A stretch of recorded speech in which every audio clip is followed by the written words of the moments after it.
Subscribe now and press the bell icon. Never miss an update. नमस्कार साथियों, तो कैसे हैं आप सब लोग। साथियों, आशा करता हूं बहुत ही अच्छे से तैयारी आपकी चल रही होगी और आप सभी स्वस्थ होंगे। मित्रों, शिक्षण विधियों का 34 टेस्ट लेकर आया हूं। 22 क्वेश्चन देखने को मिलेंगे।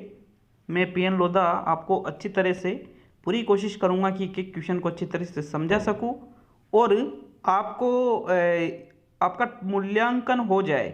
इस तरह जैसे रीट का पेपर आता है उसमें जो शिक्षण विधियों के क्वेश्चन आते हैं, वैसे ही पैटर्न पर आधारित क्वेश्चन ये बनाए गए हैं। तो इसलिए आप वीडियो को पूरा ही देखिएगा साथियों। लेवल 1, लेवल 2 कोई सा भी सब्जेक्ट हो, सभी के लिए कॉमन है ये। ठीक है, तो चलिए वीडियो को शुरू करते हैं साथियों। पहला क्वेश्चन है आपका, लिखित भाषा का प्रयोग केवल प्रतिवेदन लेखन के लिए किया जाता है, कार्यालयी कार्यों के लिए ही किया जाता है, अपनी अभिव्यक्ति के लिए किया जाता है और केवल साहित्य सर्जन के लिए ही किया जाता है। तो जहाँ पर केवल शब्द आ रहा है वो तो बिल्कुल अलग हो गया कि आप लिखित भाषा का प्रयोग मात्र साहित्य सर्जन में करोगे क्या, और भी जगह करते हैं क्या, प्रतिवेदन लेखन में करोगे, और भी जगह करते हैं। तो पहला और चौथा तो गलत।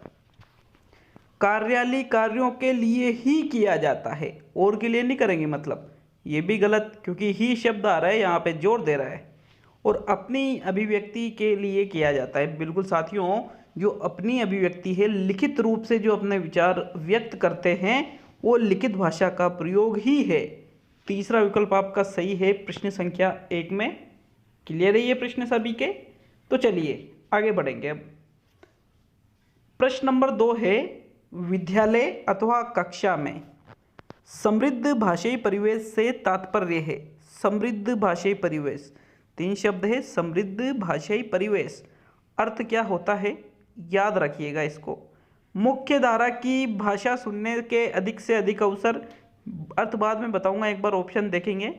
बोलने, सुनने, पढ़ने, लिखने के अधिक से अधिक अवसर, एक से अधिक भाषाओं के शब्दकोश की उपलब्धता और अध्यापक को एक से अधिक भाषाओं की जानकारी। तो मित्रों देखिएगा, जो विद्यालय कक्षा में समृद्ध भाषाई परिवेश है, इसका मतलब क्या होता है। ऐसा नहीं है कि समृद्ध भाषाई परिवेश, परिवेश का मतलब क्या हुआ, वातावरण। भाषाई तो सभी जानते हो, और समृद्ध, समृद्ध मतलब उन्नतशील या प्रगतिशील, जिसमें जैसे कोई सा भी एक ऐसा वातावरण जहां पर उसका अधिकाधिक प्रयोग होता है। तो मित्रों देखिएगा, प्रश्न नंबर 2 में राइट आंसर दूसरा विकल्प है, बोलने, सुनने, पढ़ने, लिखने के अधिक से अधिक अवसर। यदि बालक को बोलने के, सुनने के, पढ़ने के, लिखने के अधिक से अधिक अवसर मिलते हैं, तो बिल्कुल हम उसको कह सकते हैं समृद्ध भाषाई परिवेश, उसको कहा जाएगा। ओनली दूसरा विकल्प सही है। पहला क्या कह रहा है, मुख्य धारा की भाषा सुनने के अधिक से अधिक अवसर। तो मुख्य धारा की भाषा, ये तो फिर गलत हो गया ना। एक से अधिक भाषाओं के शब्दकोश की उपलब्धता, अध्यापक को एक से अधिक भाषाओं, ये चीज़ें भी अच्छी है, बट सबसे बेस्ट आंसर कौन सा है, दूसरा। तो चलिए आगे बढ़ेंगे साथियों प्रश्न नंबर 3 पर। बच्चों की मौखिक अभिव्यक्ति के विकास का अर्थ यह नहीं है। मौखिक अभिव्यक्ति का विकास का अर्थ कौन सा नहीं है।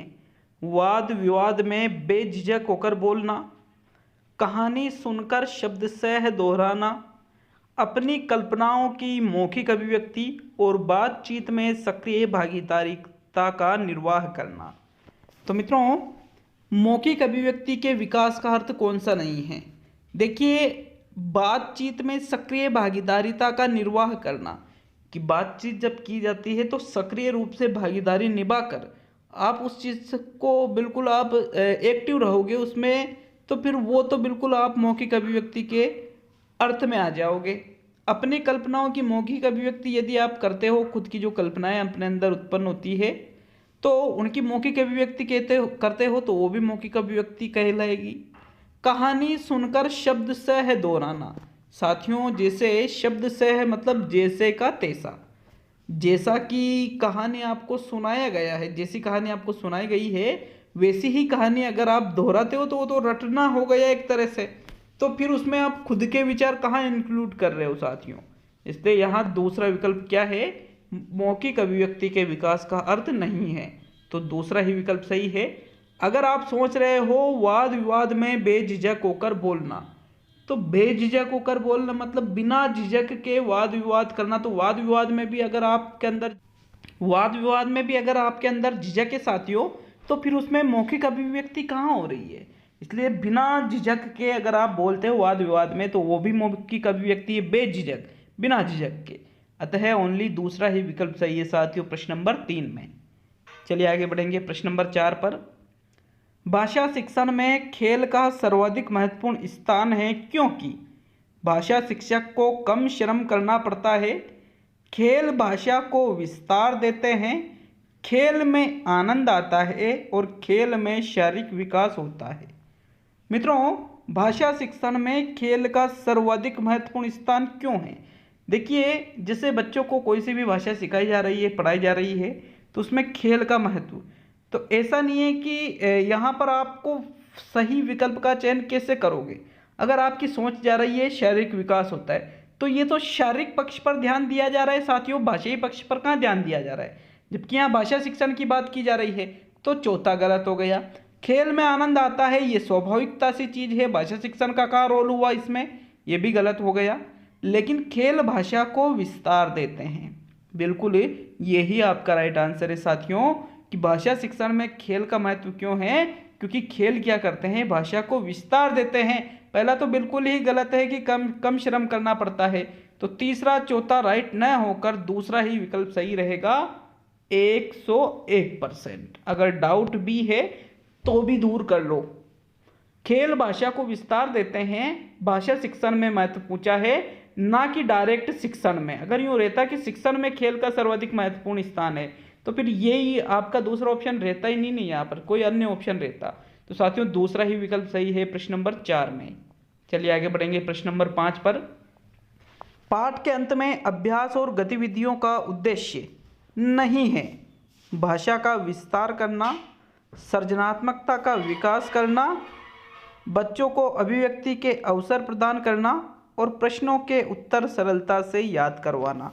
तो मित्रों, जो पाठ के अंत में जो अभ्यास और गतिविधियां दे रखी होती है, जो भी बुक्स बच्चों के लिए होती है, उनमें सभी को पता होगा, आपने खुद भी पढ़ा होगा कि अंत में अभ्यास प्रश्न और कुछ गतिविधियां दे रखी है। वर्तमान में ज़्यादा गतिविधियां दे रखी है, अभ्यास प्रश्न कम दे रखे हैं। तो इनका क्या उद्देश्य नहीं है, देखो, भाषा का विस्तार करना ये इसका उद्देश्य है, सृजनात्मकता का विकास करना गतिविधियों के माध्यम से ये इसका उद्देश्य है, बच्चों को अभिव्यक्ति के अवसर प्रदान करना ये भी इसका उद्देश्य है। लेकिन प्रश्नों के उत्तर सरलता से याद करवाना, प्रश्नों के उत्तर याद करवाना ये तो रटने वाली चीज़ है साथियों। अतः यहाँ पर ऐसा कोई उद्देश्य नहीं होता है पाठ के अंत में अभ्यास और गतिविधियों का। तो चौथा विकल्प आपका यहाँ पर सही है साथियों प्रश्न नंबर 5 में। चलिए आगे बढ़ेंगे साथियों प्रश्न नंबर 6 पर। बच्चे प्रारंभ से ही एक भाषिक होते हैं, द्विभाषिक होते हैं, बहुभाषिक होते हैं और भाषा में कमजोर होते हैं। तो मित्रों, प्रारंभ से ही अपन यूँ कह सकते हैं कि बच्चे एक भाषिक, द्विभाषिक या भाषा में कमजोर, ये तो नेगेटिव है साथियों। लेकिन होते हैं बच्चे बहुभाषिक। कैसे होते हैं साथियों? प्रारंभ से ही बहुभाषिक, मतलब बहुत सारी भाषाओं को समझने की क्षमता उनके अंदर होती है। तीसरा विकल्प सही है साथियों प्रश्न नंबर 6 में कि वो बहुभाषिक होते हैं। चलिए आगे बढ़ेंगे प्रश्न नंबर 7 पर। पाठ के अंत में अभ्यास और गतिविधियां देने का उद्देश्य है बच्चों को अभिव्यक्ति के अवसर देना, बच्चों को व्यस्त रखने हेतु गतिविधियां बनाना, बच्चों को याद करने हेतु सामग्री उपलब्ध करने में सहायता करना और गृह कार्य की सामग्री जुटाना। तो साथियों, पाठ के अंत में अभ्यास और गतिविधियां, 2 प्रश्न आ चुके हैं अभ्यास और गतिविधियों से, बहुत इंपॉर्टेंट चीजें हैं ये। तो अभ्यास और गतिविधियां देने का कौन सा उद्देश्य नहीं था इसके पहले प्रश्न में? पाठ प्रश्नों को याद करवाना। और यहाँ पर क्या पूछा है, कौन सा उद्देश्य है? तो साथियों देखिएगा प्रश्न नंबर 7 में कौन सा राइट आंसर रहेगा साथियों। तो गृह कार्य की सामग्री जुटाना, इस गृह कार्य की सामग्री जुटाने के लिए थोड़ी गतिविधियां देते हैं, अभ्यास इसलिए थोड़ी देते हैं। बच्चों को याद करने हेतु सामग्री उपलब्ध करने में सहायता, ये भी नहीं है साथियों। व्यस्त रखने हेतु भी नहीं, बल्कि उनको अभिव्यक्ति के अवसर देना, ये प्रमुख उद्देश्य है अभ्यास और गतिविधियां देने का। तो साथियों प्रथम विकल्प सही है कि उनके अंदर जो विचार आते हैं उनको वो पूर्ण रूप से वहां पर मौलिक रूप से अभिव्यक्त कर सके। साथियों प्रथम विकल्प सही रहेगा प्रश्न नंबर 7 में। चलिए आगे बढ़ेंगे प्रश्न नंबर 8 पर। कविता शिक्षण में मौन पाठ वर्जित है क्योंकि। कविता का मतलब क्या होता है? पद्य शिक्षण। तो पद्य शिक्षण में मौन पाठ वर्जित क्यों है मित्रों? समय का इससे दुरुपयोग होता है, छात्रों का अवधान बाधित होता है, इससे रसानुभूति में व्यवधान होता है और शिक्षण का प्रवाह समाप्त होता है। तो मित्रों मैं आपको बता दूं कि मौन पाठ से समय का दुरुपयोग तो कभी होता ही नहीं है। अवधान भी बाधित इसमें नहीं होता है क्योंकि ध्यान केंद्रण इसी में किया जाता है, बल्कि वर्जित इसलिए है मौन पाठ कविता शिक्षण में क्योंकि इससे रसानुभूति में व्यवधान होता है। क्योंकि कविता शिक्षण में, पद्य शिक्षण में जो रसानुभूति होती है, जो भावानुभूति होती है, जो सौंदर्यानुभूति होती है, ये चीज़ें कराई जाती है, बच्चों को ये चीज़ें प्रदान की जाती है। लेकिन आप मौन रहकर कविता पढ़ोगे तो ये इन चीज़ों की प्राप्ति कहाँ होगी साथियों? नहीं हो पाएगी। तीसरा विकल्प आपका सही है प्रश्न नंबर 8 में। चलिए अब आगे बढ़ेंगे प्रश्न नंबर 9 पर। उच्च प्राथमिक स्तर पर बच्चों की मौखिक अभिव्यक्ति का सतत आकलन करने के लिए सर्वाधिक उचित तरीका है उनसे प्रश्न पूछना, प्रतिक्रिया व्यक्त करना, परिचर्चा करना और उपयुक्त सभी। तो साथियों उच्च प्राथमिक स्तर पर बच्चों की मौखिक अभिव्यक्ति का आकलन करना है सतत रूप से। तो सतत रूप से प्रश्न भी पूछिए, प्रतिक्रिया व्यक्त कराइए बच्चों की, परिचर्चा करना, उनसे चर्चा कीजिए। तो साथियों उपयुक्त सभी चीज़ें उचित है उच्च प्राथमिक स्तर पर बच्चों की मौखिक अभिव्यक्ति का सतत आकलन करने के लिए। चलिए आगे बढ़ेंगे साथियों प्रश्न नंबर 10 पर। उच्च प्राथमिक स्तर पर समझकर पढ़ने के संदर्भ में सर्वाधिक महत्वपूर्ण है तीव्र गति से पढ़ जाना, बोल बोलकर शुद्ध उच्चारण के साथ पढ़ना, लिखित सामग्री में शब्दों की पहचान करना और किसी लिखित सामग्री का निहितार्थ समझना। तो मित्रों समझकर पढ़ने का मतलब क्या होता है? समझकर, तो अगर कोई लिखित सामग्री है उसके निहितार्थ को आप समझते हो, निहितार्थ मतलब उसका जो अर्थ है उसको आप अगर समझ जाते हो तो वो ही पढ़कर समझना कहलाएगा साथियों। चौथा विकल्प सही है प्रश्न नंबर 10 में। चलिए आगे बढ़ेंगे साथियों प्रश्न नंबर 11 की ओर। सुलेखा जब तक बच्चों के साथ बातचीत करती रहती है वह बच्चों को वाचाल बनाना चाहती है, सदैव बच्चों की परीक्षा ले रही है, समय नष्ट कर रही है और बच्चों को भाषा अर्जित करने के लिए परिवेश दे रही है। तो सुलेखा एक टीचर है जो बच्चों के साथ बातचीत करती है। तो वाचाल मतलब ज़्यादा बोलना वाला बना रही है क्या? नहीं मित्रों। सदैव बच्चों की परीक्षा ले रही है तो बातचीत करना में यूँ थोड़ी है कि सदैव परीक्षा ली जा रही है।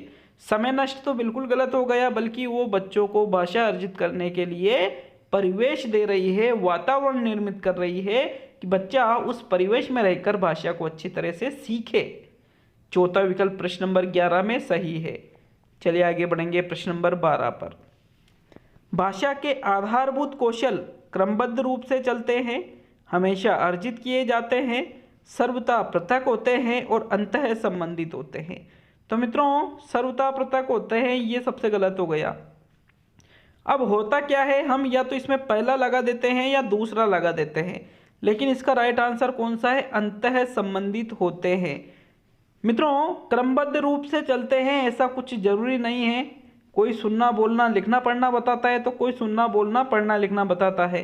तो साथियों इसलिए अंतः संबंधित होते हैं इस विकल्प को ही सीटेट और अन्य कई राज्यों की जो शिक्षक भर्तियों की जो परीक्षा है उसमें आ चुका है और अंतः संबंधित होते हैं यही बताया जाता है मित्रों।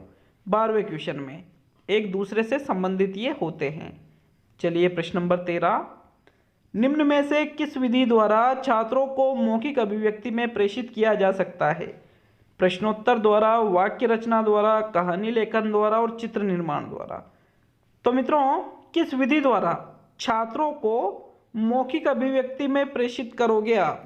साथियों वाक्य रचना द्वारा तो लेखन अभिव्यक्ति है, कहानी लेखन द्वारा लेखन अभिव्यक्ति है, प्रश्नोत्तर द्वारा या चित्र निर्माण द्वारा। चित्र निर्माण करना भी मौखिक में नहीं आएगा, बल्कि प्रश्नोत्तर द्वारा। अगर बच्चों से आप प्रश्नोत्तर पूछोगे, प्रश्न पूछोगे, बच्चे उसका उत्तर देंगे, तो फिर वो मौखिक अभिव्यक्ति ही तो कहलाएगी साथियों। इसलिए प्रथम विकल्प सही रहेगा प्रश्न नंबर 13 में। आशा है आपके ये क्वेश्चन भी बिल्कुल क्लियर हो गया होगा साथियों। चलिए नेक्स्ट देखेंगे प्रश्न नंबर 14 को। किस विधि या प्रणाली में शिक्षक कथावाचक का स्थान ग्रहण करते हुए प्रसंग की व्याख्या करता है? शब्दार्थ कथन विधि, व्याख्या प्रणाली, व्यास प्रणाली और समीक्षा प्रणाली। तो मित्रों, कथावाचक का स्थान एक होती है व्यास या भाष्य विधि, जिसमें शिक्षक किसका स्थान ग्रहण कर लेता है?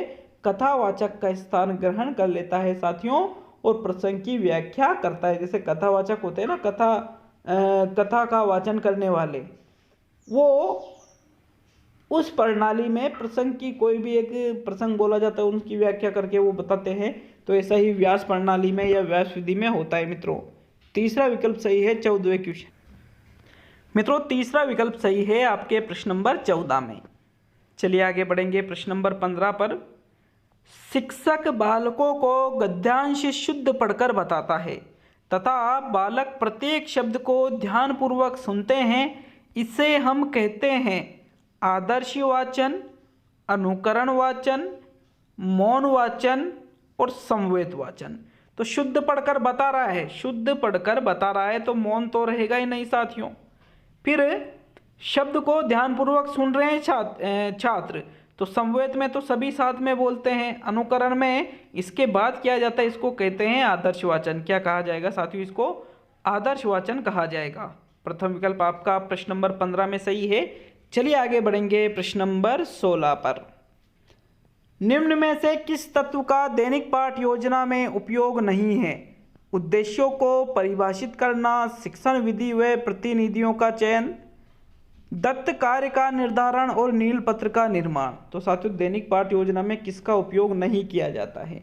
मित्रों, लगा होगा आपको कि नील पत्र का जो निर्माण है, चौथा विकल्प है, सॉरी, ये नील पत्र का जो निर्माण है ये दैनिक पाठ योजना में थोड़ी उपयोग में लाया जाता है, बल्कि जब परीक्षा ली जाती है, जो फॉर्मेट तैयार किया जाता है, उसके लिए बनता है ब्लूप्रिंट। तो मित्रों, तो चौथा विकल्प आपका प्रश्न नंबर 16 में सही है। चलिए आगे बढ़ेंगे प्रश्न नंबर 17 पर। इकाई योजना को शिक्षण क्रिया में शामिल करने का श्रेय किसको जाता है?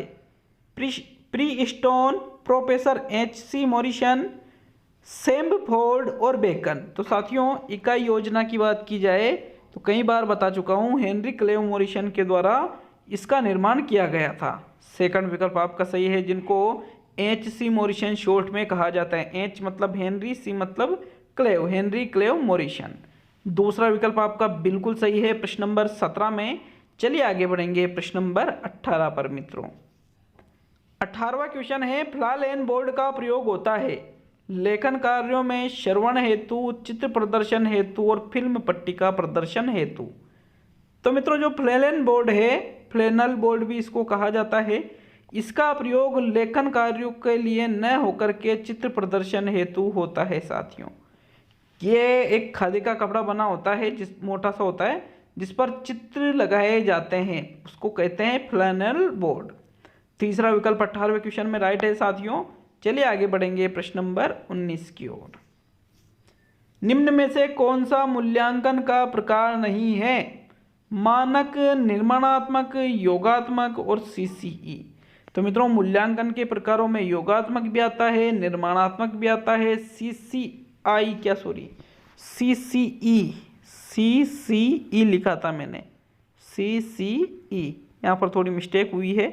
लेकिन साथियों देखिए, मूल्यांकन के प्रकारों में सभी को पता होगा कि मानकता ये मूल्यांकन का प्रकार नहीं, बल्कि मूल्यांकन की क्या है, ये विशेषता है साथियों।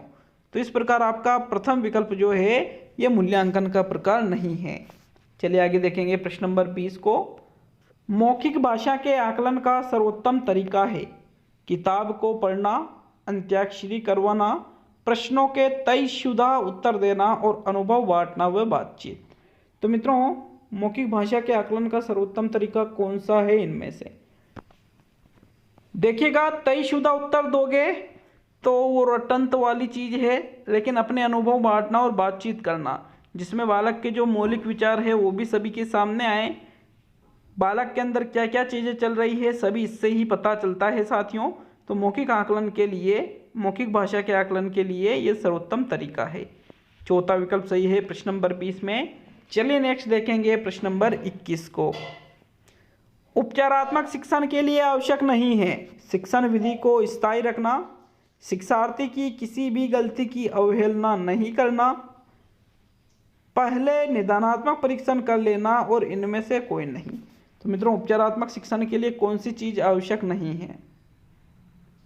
देखिएगा, निदानात्मक परीक्षण किया जाता है, छात्रों की अगर कोई गलती हो जाती है तो उसकी अवहेलना भी नहीं करनी चाहिए, लेकिन ये कह रहा है उपचारात्मक शिक्षण के लिए आवश्यक नहीं है।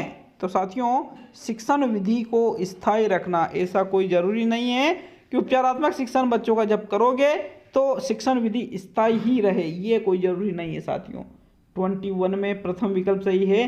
अब 22वां और अंतिम क्वेश्चन देखेंगे, लेकिन वीडियो अच्छा लगे तो लाइक, शेयर और कमेंट करना नहीं भूलिएगा साथियों। चैनल पर नए हो तो चैनल को सब्सक्राइब करके हमें मोटिवेशन दे सकते हो। चलिए प्रश्न नंबर 22। निदान की परीक्षण विधि के प्रकार होते हैं 7, 2, 4 और 8। तो साथियों, निदानात्मक जो परीक्षण है उसके कितने प्रकार होते हैं? मित्रों, इसका राइट आंसर है 2 प्रकार होते हैं, वैयक्तिक और सामूहिक। तो आपका दूसरा विकल्प सही है 22वें क्वेश्चन में। तो आज 22 क्वेश्चन थे शिक्षण विधियों के। कमेंट करके जाइएगा कितने क्वेश्चन सही हुए हैं। बहुत बहुत धन्यवाद साथियों, मिलते हैं अगले वीडियो में।